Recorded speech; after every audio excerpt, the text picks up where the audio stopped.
KP classes dedicated to excellence. Welcome everyone. चलिए सो इस video में हम समझेंगे कि किस तरीके से बैंक एंड मनी, जी हाँ, इस पूरे के पूरे यूनिट को कैसे टैकल करना है ना। चलिए, मनी और बैंकिंग वाले चैप्टर में हमने सबसे पहले जो एक चैप्टर लिया है, इस चैप्टर का नाम है बैंक। देखना बच्चों, बैंक वाले चैप्टर में ना कुछ इंपॉर्टेंट क्वेश्चंस हैं जो हमें पढ़ के जाने ही चाहिए। वो इंपॉर्टेंट क्वेश्चंस क्या क्या हैं, पहले मैं वो बता देता हूं आपको कि वो इंपॉर्टेंट क्वेश्चंस क्या क्या हैं। भाई देखो, सबसे इंपॉर्टेंट क्वेश्चन जो मुझे लगता है वो आपको पढ़ना ही चाहिए, दैट इज सेंट्रल बैंक्स के function, right. So functions of central bank, functions of central bank, ये इंपॉर्टेंट है एक तो क्वेश्चन नंबर 1। फिर क्वेश्चन नंबर 2 इंपॉर्टेंट है आपके लिए, क्या, that credit creation facility of commercial bank. Commercial bank की जो क्रेडिट क्रिएशन फैसिलिटी है वो आपके लिए यहां पे इंपॉर्टेंट है क्वेश्चन नंबर 2 में। तीसरा जो क्वेश्चन है वो है how central bank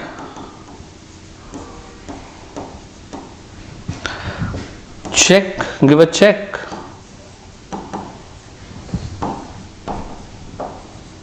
to inflation और डिफ्लेशन। क्वेश्चन ये भी हो सकता है यहां पे कि सर कैसे सेंट्रल बैंक के जो फंक्शंस हैं वो इन्फ्लेशन और डिफ्लेशन पे एक चेक रखते हैं, एक नजर रखते हैं। ये क्वेश्चन भी आपसे बहुत बार जो है पूछा गया है, राइट। मेजरली मनी वाले चैप्टर में आप ये क्वेश्चंस प्रिपेयर करके जाते हो ना, तो ये बहुत है ना। क्रेडिट क्रिएशन से आप देखोगे काफी बार आपके पास एमसीक्यूज 1 मार्क क्वेश्चन भी देखने को मिल जाते हैं। फंक्शंस ऑफ सेंट्रल बैंक से भी आपको एमसीक्यूज देखने को मिल जाते हैं, और long answer question 3 marks 4 marks के भी आपको बहुत बार ये क्वेश्चंस देखने को मिले, राइट। तो ये आपके लिए एक इंपॉर्टेंट सेगमेंट है। इवन जो यहां पर जो आप देखते हो ना, हमारे पास बहुत सारे जो कहीं ना कहीं सेंट्रल बैंक के फंक्शंस हैं या इंस्ट्रूमेंट्स हैं कह लीजिए, है ना। सो इंस्ट्रूमेंट ऑफ सेंट्रल बैंक, ये इंस्ट्रूमेंट्स ऑफ सेंट्रल बैंक से भी क्वेश्चंस आते हैं। सेंट्रल बैंक के जो जो इंस्ट्रूमेंट्स हैं, जैसे सीआरआर है हमारे पास, सीआरआर के अलावा एसएलआर है हमारे पास, है ना। इसके अलावा आप देखोगे ओपन मार्केट ऑपरेशंस हैं आपके पास जो है इसके अंदर, है ना। एंड इस जैसे और भी बहुत सारे जो हमारे पास इंस्ट्रूमेंट्स हैं सेंट्रल बैंक के पास, उन इंस्ट्रूमेंट्स से भी क्वेश्चंस आपको बैंक वाले चैप्टर में पर्टिकुलरली देखने को मिल जाएंगे, ठीक है जी। तो ये तो वो कुछ क्वेश्चंस थे जो मैंने आपसे कहे आपको प्रिपेयर करके जाने चाहिए। बट पिछले कुछ 3 सालों में इन्हीं के आसपास आप देखोगे कि हमारे क्वेश्चंस रहे हैं। सबसे पहला क्वेश्चन आप देखिएगा, ये 2025 का क्वेश्चन है बच्चों, ये 2025 का क्वेश्चन है। और 2025 में जो क्वेश्चन आया है वो ये आया है in the context of the commercial banks. Commercial bank के कंटेक्स्ट में अगर हम बात करें, which of the following statements are correct, ठीक है जी। Deposit receipts are liabilities for the commercial bank. हाँ भाई, जो डिपॉजिट्स आती हैं वो लायबिलिटी ही तो है कमर्शियल बैंक्स के लिए, बिल्कुल सही बात है, इसमें कोई दिक्कत ही दो राय नहीं है। They are creators of the credit in the economy. हाँ भाई बिल्कुल, कमर्शियल बैंक ही है जो क्रिएशन ऑफ क्रेडिट का काम करती है। मनी क्रिएशन या क्रेडिट क्रिएशन का काम कमर्शियल बैंक करती है। They accept deposits from the general public. General public से क्या ये डिपॉजिट लेती है? कोई दो राय नहीं है यार, जनरल पब्लिक से ये लोग डिपॉजिट्स लेते हैं। And they accept deposits on behalf of the Reserve Bank of India. This is incorrect. तो पहले 3 कहां दिख रहे हैं आपको? 1 2 3 पहले वाले में। लो जी, आपका ए यहां पर क्या हो जाएगा? एक करेक्ट आंसर हो जाएगा, राइट। चलिए अब हम चलते हैं अपने क्वेश्चन नंबर 2 पे, जो कि अगेन 2025 का एक क्वेश्चन है, बहुत ही प्यारा सा क्वेश्चन। और देखोगे फ्री के 3 मार्क्स के बने हैं आपके पास, कुछ नहीं करना इसमें, ध्यान से देखो। यहां कह रहे हैं suppose an economy's primary deposits are 500। So PD कितना है? 500। एंड द रिजर्व रेशियो, जो रिजर्व रेशियो है जिसको आप सीआरआर कह सकते हो, दैट इज 25%। इसमें कह रहे हैं टोटल डिपॉजिट्स बता दो कितना है, और टोटल लोन जो है वो बता दो कितना लिया है ना। कितना बनाया है? तो देखो बहुत सिंपल है। तो अगर आपको बताना है total deposits is equals to primary deposits PD divided by CRR cash reserve ratio. Primary deposit कितना है बताओ? 500। सीआरआर कितना है? 25%, that is 0.25 and it will be 2000, है ना? करेक्ट है। तो यहां पे 00 आ जाएगा, 25 से करोगे आप 2000 आपके पास आ जाएगा। ये आपका टोटल डिपॉजिट्स है। इस टोटल डिपॉजिट का 25% तो रिजर्व हो गया। देखो इसमें से क्या हो गया? रिजर्व कितना हुआ? रिजर्व हुआ 2000 का 25% and it will B 500 reserve. तो लेंडिंग अमाउंट कितना आ रहा है? टोटल लेंडिंग कितना है? टोटल लेंडिंग कितना है? ये है टोटल डिपॉजिट 2000, तो आप फॉर्मूला भी बना दीजिएगा, माइनस रिजर्व जो रखोगे वो तो लैंड नहीं कर रहे हैं ना, तो 2000 माइनस 500, 1500 रुपए आपकी टोटल लैंडिंग हो गई। और यहां मिल गए आपके पूरे के पूरे 3 नंबर। हाँ जी, 3 मार्क्स आपके कंफर्म हो गए यहां से। ठीक है, तो आपने क्या किया? देखो या तो आपसे क्वेश्चन में पूरा एक फुल फ्लेज क्वेश्चन पूछ लेते हैं जिसमें आपसे पूछा जाएगा भाई क्रेडिट क्रिएशन का प्रोसेस बताओ, for 4 marks, for 6 marks. But अगर मान लो एक सेगमेंट को वो टेस्ट करना चाह रहे हैं, जैसे एक क्वेश्चन दे दिया और आपसे बोला क्रेडिट क्रिएशन कितने टाइम्स हो रहा है, 1 मार्क्स में या 3 मार्क्स में या 2 मार्क्स में, ऐसे क्वेश्चन आ सकते हैं। आपको पता है 6 मार्क्स के क्वेश्चंस में भी बाइफर्केशन आ सकते हैं, 2-2 नंबर के क्वेश्चंस, तो वो भी एक 2 नंबर का क्वेश्चन अलग से बना के डाला जा सकता है। आई होप इस क्वेश्चन का आंसर आपको क्लियर हो गया होगा। ठीक है, चलो जी नेक्स्ट क्वेश्चन की तरफ चलते हैं। नेक्स्ट क्वेश्चन है 2024 का क्वेश्चन, 1 मार्क का क्वेश्चन है, बहुत ही बेहतरीन क्वेश्चन है, ध्यान से पढ़िएगा। कह रहे आपको इसमें से इनकरेक्ट बताना है कि इसमें से इनकरेक्ट कौन सा है, ये वाला इनकरेक्ट आपको बताना है यहाँ पे। ठीक है बोले ठीक है जी। कह रहे M1, अब आपको M1 पहले तो आना चाहिए। M1 क्या होता है? मैंने आपको बता रखा है, मनी जब आप मनी सप्लाई को मेजर करते हो तो M1, M2, M3, M4 होता है, लेकिन M2, M3, M4 हमारे सिलेबस में नहीं है, हमें सिर्फ M1 पढ़ना है। तो M1 में C plus DD plus OD, currency available with the public, demand deposit, and OD में आपने देखा है रिजर्व बैंक ऑफ इंडिया के पास नाबार्ड का रखा हुआ पैसा, फॉरेन बैंक्स का रखा हुआ पैसा, फॉरेन गवर्नमेंट का रखा हुआ पैसा, वो सब ऐड हो जाता है ना। सो यहां पर अगर आप इस क्वेश्चन को देखो तो यहां कह रहे हैं कि सर क्या M1 जो है पॉइंट ऑफ टाइम का होता है क्या? दूसरा कह रहे हैं it does not include stock of money held by the government, और तीसरा कह रहे हैं कि sir it is always the currency in the hand of the central bank of a nation. और ऑल्टरनेटिव्स आप देख लीजिए, ऑल्टरनेटिव्स आपके पास दिया हुआ है ना। तो ये 3 पॉइंट्स देकर के नीचे 4 ऑल्टरनेटिव्स दिए हुए हैं। अब आपको ये बताना है कि इनमें से कौन सा वाला ऑल्टरनेटिव जो है वो सही ऑल्टरनेटिव होगा, ये आपको बताना है, राइट? हाँ जी, सबसे पहली चीज क्या लगता है आपको इसमें? आप बताइए। सर ये बात तो पक्की है, it does not include stock of money held by the government, government का पैसा तो नहीं आता इसमें, ये वाला पैसा भी आता है, और ये वाली बात भी सही है। तो आप देख लो 1 और 3 कहां है? 1 और 3 कहां है जी? आइडेंटिफाई, इनकरेक्ट बताना है, सॉरी। तो इनकरेक्ट में कौन सा करेक्ट इनकरेक्ट है? सेकंड। तो सेकंड कहां है जी? ये रहा, सॉरी, है ना। ये ध्यान रखना होगा आपको, इस तरीके से आपको आंसर देना पड़ेगा बिकॉज ऊपर इनकरेक्ट पूछा हुआ है। तो इनकरेक्ट में आपका आंसर क्या आ जाएगा यहाँ पे? सर इट इज द सी, जो कि इनकरेक्ट होने वाला है बच्चों। ठीक है, तो ये क्वेश्चन और हो गया आपके पास 2024 वाला। चलो जी, एक और क्वेश्चन आया 2024 में इसी से रिलेटेड। अब ये क्वेश्चन क्या है, देखिए आपके पास ऑल्टरनेटिव्स गिवन है। अब आपको ध्यान क्या रखना है, बहुत सारे ब्लैंक्स हैं यहाँ पे, लेकिन आपको जहां पे दिया हुआ है 1, 2, 3 है ना, और एक 4, ये 4 को कंसिडर करना है। तो आपको पता है टोटल डिपॉजिट 4000 का है, लोन टोटल डिपॉजिट 5000 का है, लोन 4000 का है, रिजर्व कितने का होगा 1000 का। तो मतलब मेरा पहला जो आना चाहिए वो 1000, तो 1000 यहां से ए सी और डी, बी तो वैसे भी एलिमिनेट हो गया, तो एलिमिनेशन मेथड भी आप लगा सकते हो।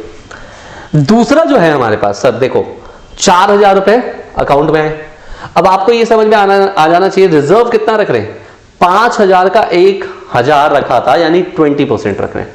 कितना रख रहे हैं 20%, राइट। तो अब आपको निकालना पड़ेगा या देखना पड़ेगा कि 4000 का 20% कितना बनता है, राइट। तो 4000 का अगर मैं 20% देखूं तो वो बनता है 800 रुपए, तो यहां बनना चाहिए मेरे पास 800। अब देखो क्या क्या एलिमिनेट हो गया, अब सी भी एलिमिनेट हो गया, अब 800 यहां है, 800 यहां है, तो मतलब ए और डी रह गया हमारे पास, ठीक है। अच्छा 800 लिखा भी हुआ है यहाँ पे, राइट। तो अब यहां पर क्या है, 4000 में से 800 जाएंगे तो कितना बचेगा लोन के तौर पे, 3200 रुपए बचेंगे। लो जी, अब मेरे ख्याल से आंसर भी आपको दिख जाएगा। सो इट इज 20,000, 20,000 और 20,000, दोनों जगह पे 20,000 दिख रहे हैं, और बाकी दो में भी तो ऐसे ही दिख रहा है। मतलब हमारे पास इस क्वेश्चन में कुछ ना कुछ गड़बड़ है। जी हाँ, इस क्वेश्चन में आई गेस कुछ ना कुछ गड़बड़ है, ठीक है। तो मैं इस क्वेश्चन को चेक करूंगा और इस क्वेश्चन की गड़बड़ी आपको अगले वीडियो में क्लियर करा दूंगा, क्या क्वेश्चन में गड़बड़ है। मुझे लगता है कि इसकी नंबरिंग में जो है, शायद जब कॉपी कर रहे थे तब कुछ गड़बड़ हुई है। So it is typo error, so this question is not a perfect question, तो इसको छोड़ दीजिए आप, नेक्स्ट क्वेश्चन पे आ जाइएगा। नेक्स्ट क्वेश्चन क्या है, the central bank is the sole currency issuing authority of an economy. हाँ जी, अगर आपसे पूछा जाए दैट द सेंट्रल बैंक, क्या बोल रहे हैं, central bank is the sole currency issuing authority of an economy, तो इस क्वेश्चन का आंसर क्या लिख करके आओगे, इस क्वेश्चन का आंसर क्या लिख करके आओगे। देखो 2 नंबर का क्वेश्चन है, 2 नंबर का क्वेश्चन है, 2 नंबर के क्वेश्चन में आप लोग आंसर क्या लिखोगे मैं आपको बता देता हूं, देखिएगा।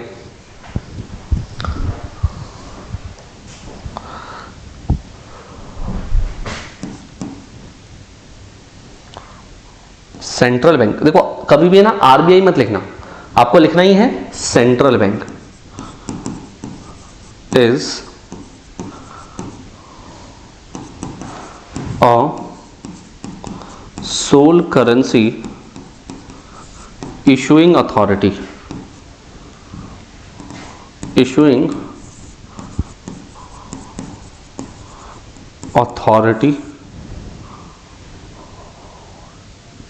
of all currency notes except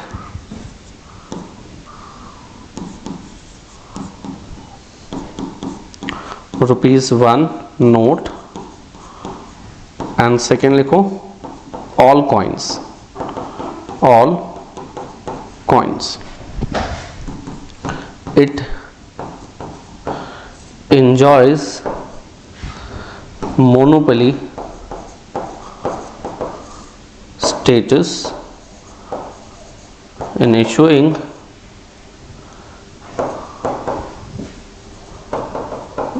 currency notes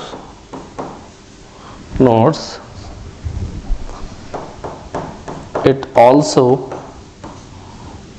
controls, आप नेक्स्ट पॉइंट में लिख सकते हो, या फिर it also controls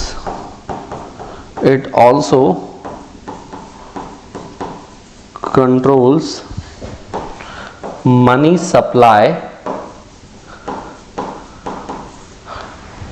supply through it's different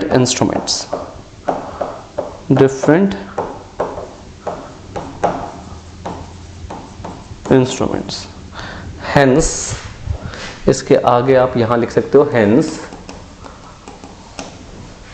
it is the sole authority to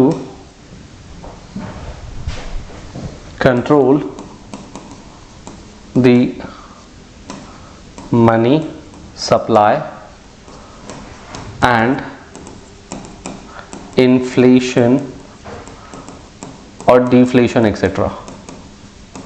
Deflation etc. It is a perfect answer for 2 marks. Sir ज़्यादा नहीं लिख दिया आपने? नहीं, बिल्कुल भी नहीं भाई। आप कम से कम एग्जामिनर को ये मौका मत दो कि मैंने कुछ छोड़ दिया है ऐसा, और मैंने बहुत कुछ नहीं लिखा है, मैंने बहुत कम शब्दों में बहुत कुछ बताने की कोशिश की है, राइट। तो ये कम से कम देखो, पहली लाइन तो वैसे भी जो क्वेश्चन की थी वही थी, राइट। इसमें ये एडिशन है और इसके अलावा मैंने 2 लाइन्स उनको लिख करके दी है, and it is all justified for 2 marks. 2 number में आप इतना लिख सकते हो, थोड़ा बहुत ऊपर नीचे आप कर सकते हो बाकी अपनी मर्जी से, राइट। तो दिस इज योर 2024 का क्वेश्चन पेपर, राइट। आ जाओ जी नेक्स्ट, फिर आ जाओ जी, आपके पास एक क्वेश्चन और आता है, एक क्वेश्चन और आता है, ये भी 2024 का ही क्वेश्चन है। Explain the process of credit creation by the commercial bank. See guys, क्या मैंने आपसे कहा था दैट मनी क्रिएशन और credit creation is important question, और बहुत बार ये क्वेश्चन आता है। मैं आपको बताऊं, ये 6 नंबर का क्वेश्चन भी हो सकता था। जी हाँ, ये क्वेश्चन 4 नंबर में या 6 नंबर में फ्रीक्वेंटली पूछा जाता है भाई। तो यहां देखो, सजेस्टेड आंसर में क्या लिखा है, commercial bank creates credit through the process of multiple deposit creation, right. So जो हमारा कमर्शियल बैंक है वो क्या करता है, वो मल्टीपल डिपॉजिट क्रिएशन के द्वारा क्रेडिट क्रिएट करता है। अब आपको ये बात तो पता होगी कि सर यहां पर आपको एक शेड्यूल बनाना पड़ेगा, शेड्यूल में आपको लिखना पड़ेगा क्या, राउंड्स क्या हैं, डिपॉजिट्स क्या हैं, सीआरआर कितना माना है आपने, और फिर उसके बाद लोन कितना दिया है आपने। राउंड 1 में प्राइमरी डिपॉजिट आ जाता है, मान लेते हैं 1000 रुपए से आप शुरू करोगे, सीआरआर 20% है, तो मान लेते हैं कि आप इसमें 200 रुपए रखोगे और 800 रुपए लोन पे दे दोगे। आपको वो सब कुछ एक्सप्लेन करना पड़ेगा। आपको यहाँ पे इसके अलावा अजम्पशंस लिखनी पड़ेंगी, आपको अजम्पशंस लिखनी पड़ेंगी। नीचे अजम्पशंस में क्या लिखोगे, assumption number 1 that there is only one bank. We are assuming that there is only one bank in the entire banking system. एक ही बैंक है सर, पूरे के पूरे बैंकिंग सिस्टम में, नंबर 1। और नंबर 2 आपका अजम्पशन क्या है, नंबर 2 आप ये अज्यूम करोगे that entire transaction is routed through the bank. पूरा का पूरा ट्रांजैक्शन जो है वो बैंक के थ्रू ही रूटेड है, ये भी आपको यहां पर बताना पड़ेगा सेकेंड एजम्पशन के अंदर, राइट। सेकेंड एजम्पशन इसके अंदर आपको ये बताना पड़ेगा दोस्तों। और आप देखोगे कि क्रेडिट क्रिएशन जो है ना बाय द कमर्शियल बैंक, इन चीजों को, एजम्पशन को लिखने के बाद, इसको लिखने के बाद बहुत इजीली आप एक्सप्लेन कर सकते हो। कैसे, राउंड 1 में भी deposited 1000 rupees, where the CRR is 20%, that is 200 of 1000, and loan amount कितना आएगा यहाँ पे, loan amount is 800. So second round का deposit is 800, right? CRR is 160 and so on. इस तरीके से आप आगे दिखा सकते हो। टोटलिंग जब आप करते हो ना, बहुत सिंपल है, 1000 डिवाइडेड बाय 20%, तो 1000 डिवाइड कर दो बाय 0.20 से, 5 टाइम्स आ जाएगा, 5 टाइम्स आ जाएगा। तो 1000 का 5 टाइम्स टोटल डिपॉजिट आएगा 5000, इसका CRR 1000 और लोन आएगा 4000। बस ये लिख करके दे दो, और टोटल आपको ये सारी चीजें, यहां देखो, bank keeps a part of deposit as a reserve, आपको पता है, आपने CRR में लिख दिया है वो। द रिमेनिंग अमाउंट लोन के तौर पे दे देती है। So loan becomes deposits in other banks, है ना। तो लोन बेसिकली जो we know that we have only a single bank, right. तो वापस से वो बैंक में ही डिपॉजिट हुआ पैसा। फिर दिस प्रोसेस कंटिन्यूज जब तक ये मल्टीपल एक्सपेंशन ना कर दे डिपॉजिट्स का।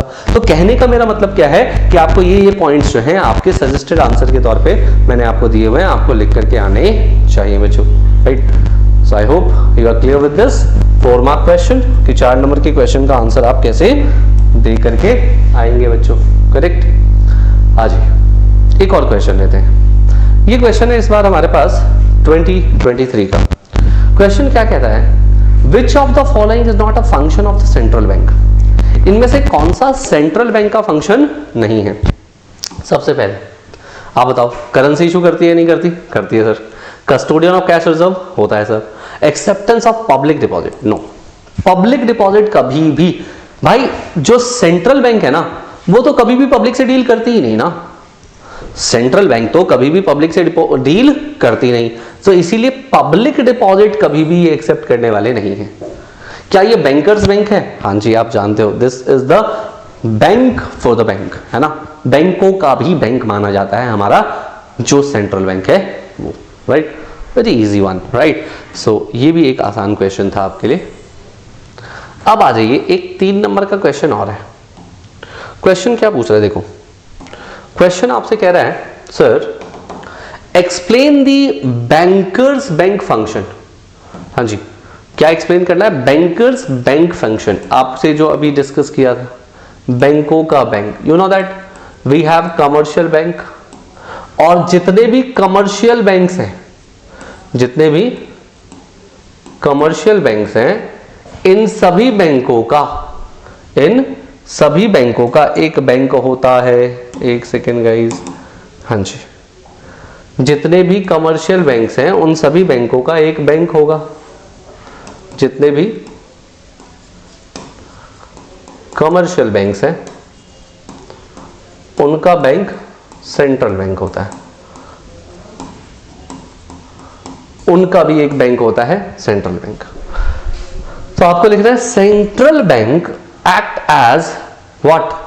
The central bank act as the bank of the banks, act as the bank of the banks. अगली लाइन में लिखिएगा it is a friend philosopher and guide, FFG, right. Please याद रखिए।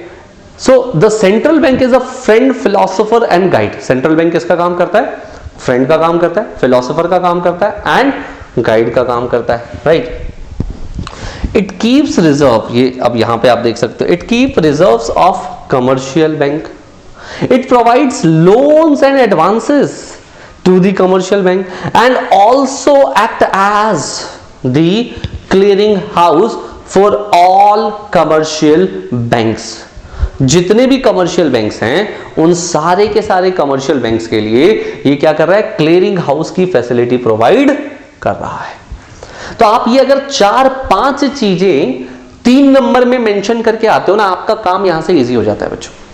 आपकी 3 number में ना बहुत चांस है कि एग्जामिनर 1 नंबर भी डिडक्ट नहीं करेगा। देखो, banker of the banks, it is a friend philosopher and guide, it is bankers bank because it keeps reserves from the commercial bank, right. It gives loan और provide loans to the commercial bank and also provide clearing house facility to all commercial banks, right. इसीलिए ये बैंकों का bank कहा जाता है।